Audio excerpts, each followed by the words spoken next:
this is a pretty quick video, and I just wanted to hear what he had to say on it. I did watch PAX the demo. East 14 panel. Okay, wait, And it looks like So Yoshi P just finished his PAX East 14 panel. And it looks like my prediction in the previous video was right. He did give us the dates that we've been looking for, the release date for the expansion.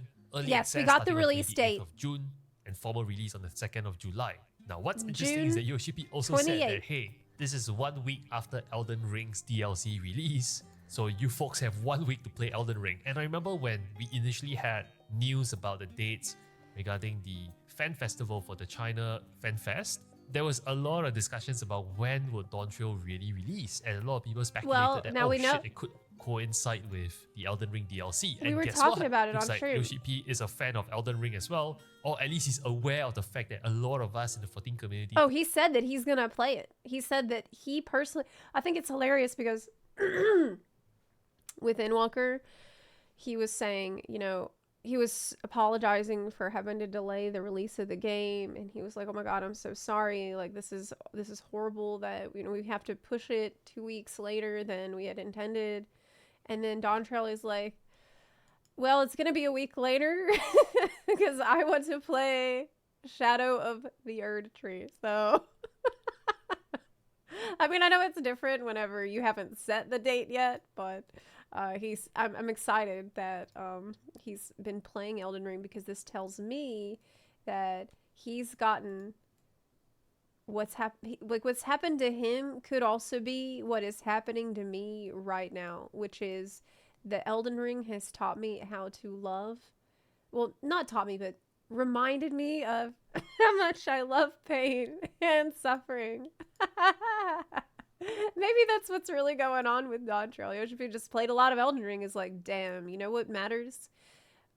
A real challenge. A worthy fight. Plays Elden Ring 2. So Shadow of the Erd 3, you folks have 1 week to complete, including myself. Then he went back to FF14 after that. He's like, nah, we gotta change some shit. On a boat to, Dawntrail. And if you think about it, that is really 3 months from now. I don't know about you, but I have an immense backlog to play, including Dragon's Dogma 2 right now. So JRPG fans are feasting good. 3 months will fly by before we even know it. Quazii, and now I'm gonna jump around. Show me your pawn ID.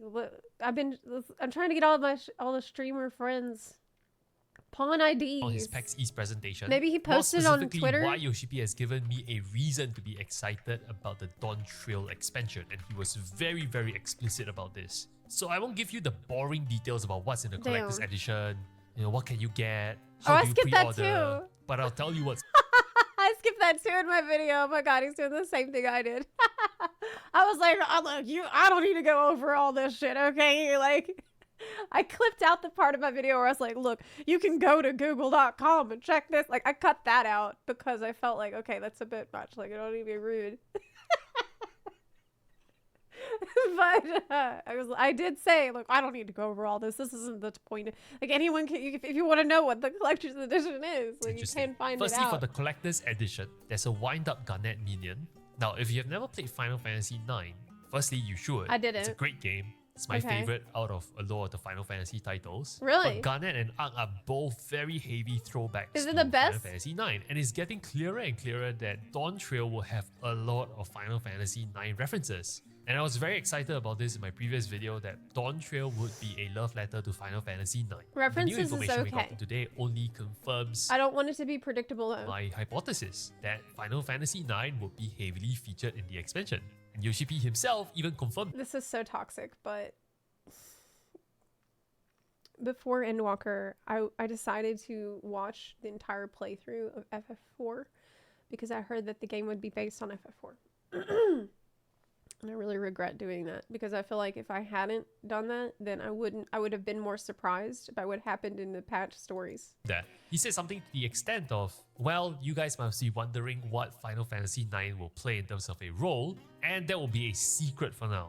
So it almost feels like the whole speculation we've had about Solution 9 potentially being a reference to certain plot lines in Final Fantasy IX.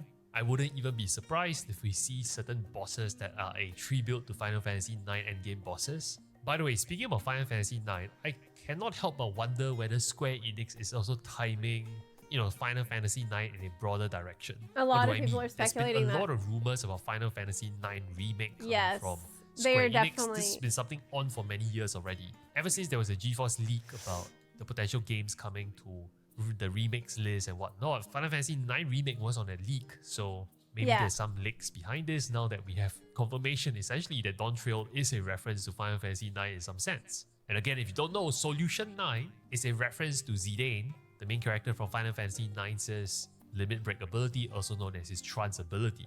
Now, the other interesting What? I point didn't that know. Yoshi P brought up was also That's what people were talking about. Oh my god, I'm an idiot because I don't know that. I haven't played FF9. And so when people in the chat were like, "Oh, Solution 9." I'm like, "Yeah, because the number 9." I'm like, "Yeah, that's pretty suspicious."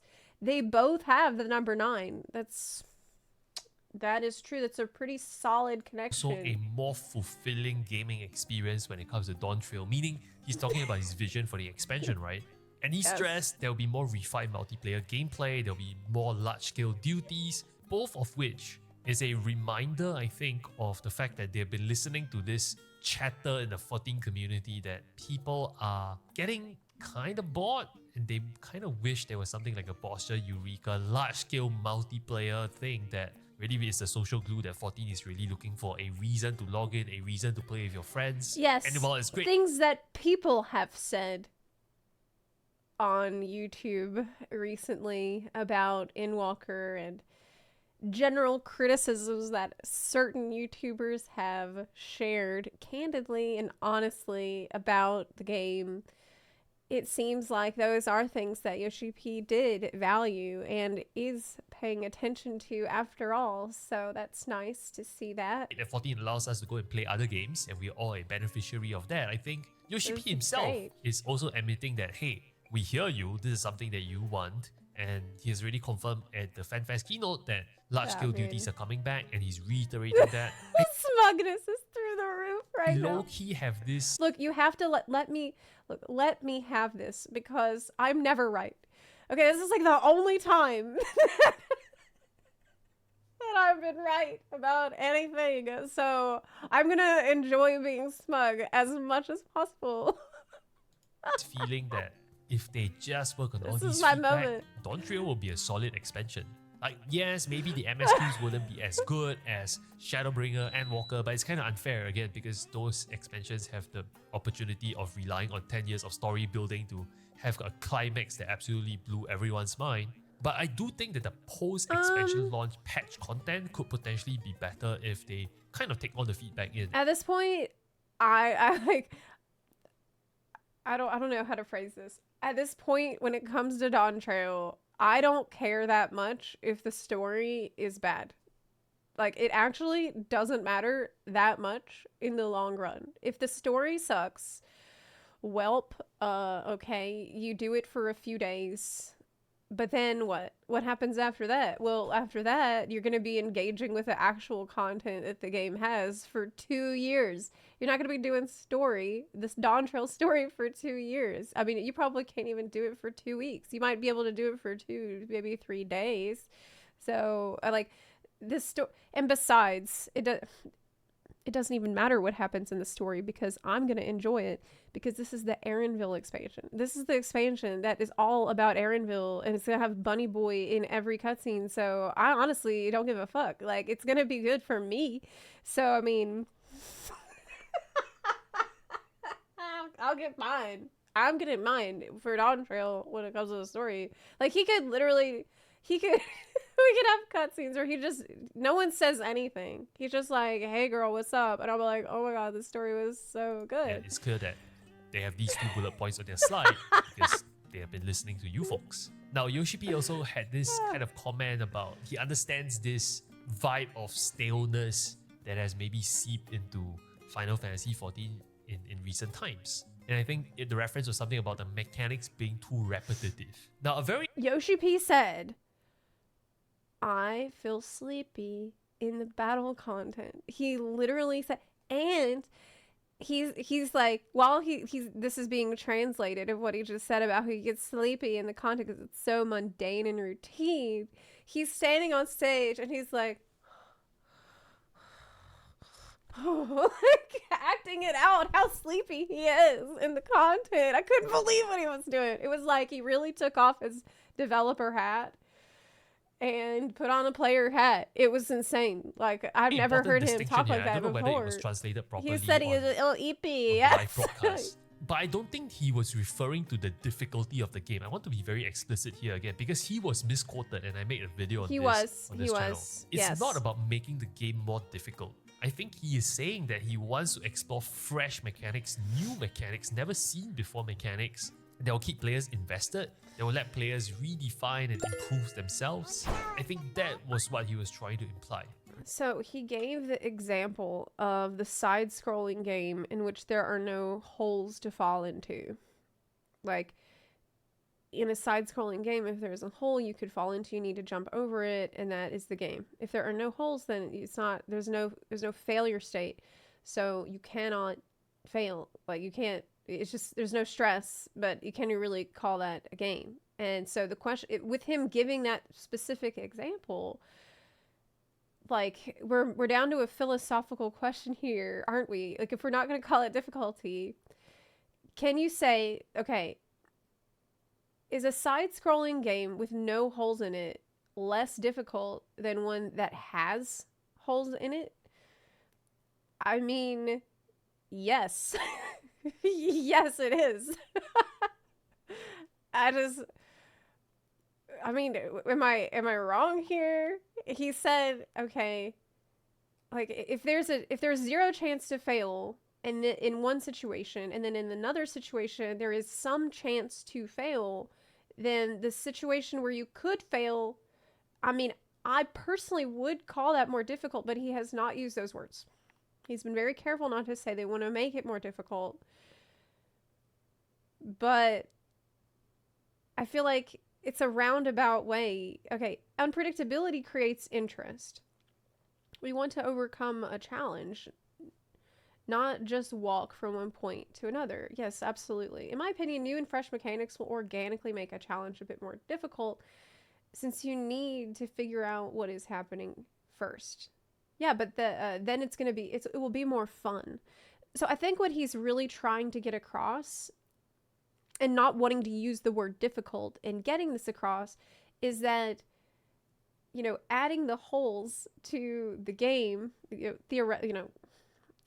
figurative holes to the game, will make it more fun. So even if that would technically be considered more of a challenge that you need to think about slightly more, you'll be having more fun, so it won't feel bad to you. It won't feel like you're stressed. It's not going to feel like you are having a hard time struggling with a difficulty. You're just going to be more engaged. And so, like, he's scared to say they're going to make it harder. That could also mean that we will see more experimentation, be it in terms of game mechanics and whatnot, maybe on the raiding front. They don't want to say they're going to make it harder. Not a lot of people would dispute the fact that 14's raids is one of the most creative mechanics. And the fourth point here was really interesting to me too. Improve rewards. And a lot has Yes, I think the word difficult might scare people, so he's avoiding those connotations. I completely agree. been said about variant Criterion Dungeon lacking rewards. And I think there is a point here. The fact that he has a slide like that to recap the pain points that we keep bringing up for Endwalker, clearly they have some community managers out there that is gathering, all this community discourse. What has people been complaining about? Yes, they've been listening. This really kind of hits the nail on the head. All these three things, which is really the idea about the freshness of multiplayer content, having new things that kind of challenge us, and a better reward system. I think those three things are definitely the hottest topics in Final Fantasy XIV's community right now. And the fact that he listed the rewards here, promising.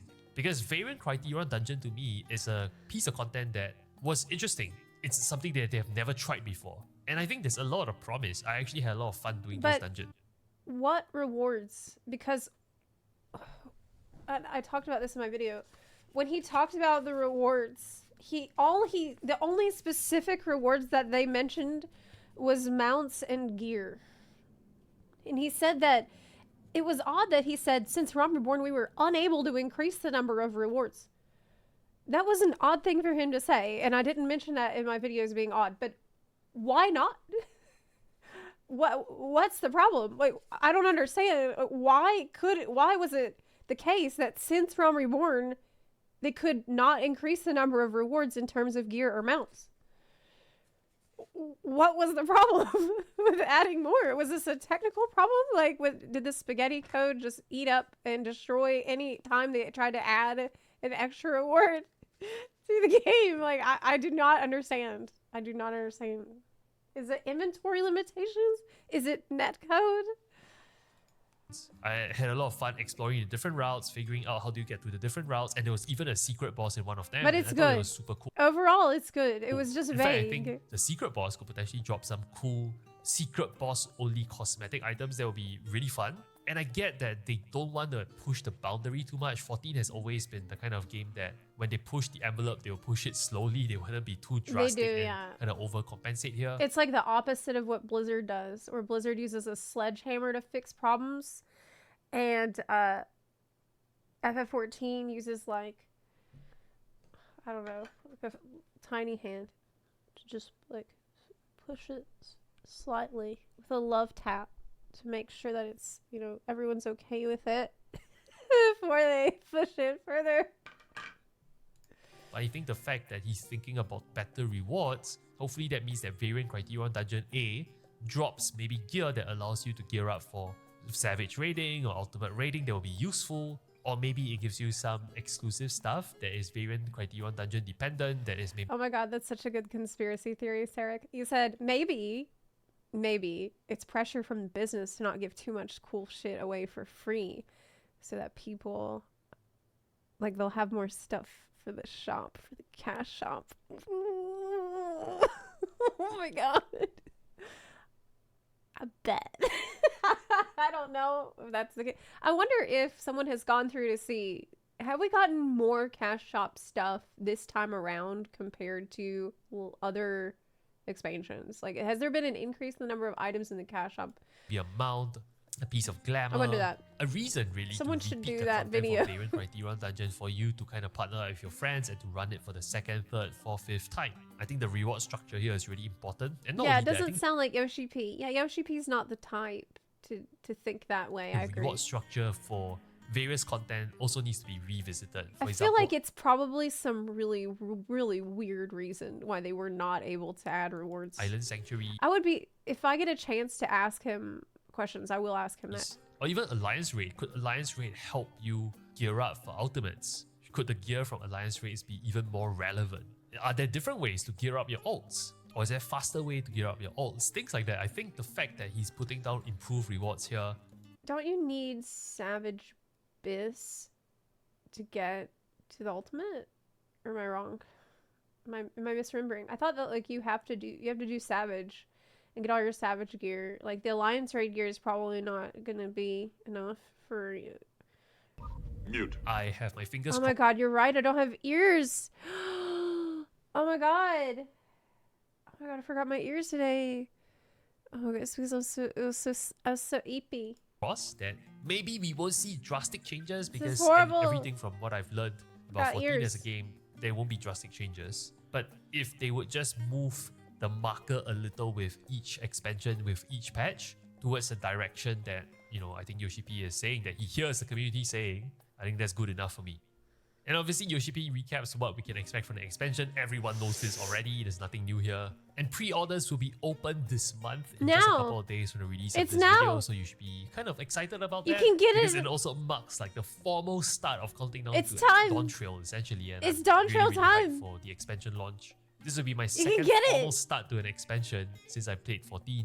And yeah, I think about my time for the Endwalker launch really fondly. Yes. Where there was this eerie silence on the day of launch because everyone was in the MSQs, nobody was talking on Discord. And it was kind of fun to just immerse yourself in a brand new zone, a brand new world. Yes, and I can't wait it's to take the awesome. adventure with you folks. Anyway, I'm sure there'll be a lot of news But coming. Quazii, are you gonna be waiting to do the story so everyone else can do it? Like a lot of streamers are. I have to do that. I know Preach is gonna be waiting. Didn't Preach say he's gonna wait like a month or something? Or even Out on longer? the road ahead, and I'll definitely cover it on this channel. But I just wanted to put out a video, share my quick thoughts, and just see what you guys think. But I'm really excited that we finally get a release date. And yeah, I'll see you folks in the next video. Thank you so much. Nice. We got a release date. We got some crazy stuff coming out of Yoshi P's mouth. Most importantly of which, that Zepla is correct, right, and based. But overall, yes, you can pre-order the video game that is gonna be, without question, the best FF14 expansion we have ever had, ever, because of the content, the sheer content. Yes.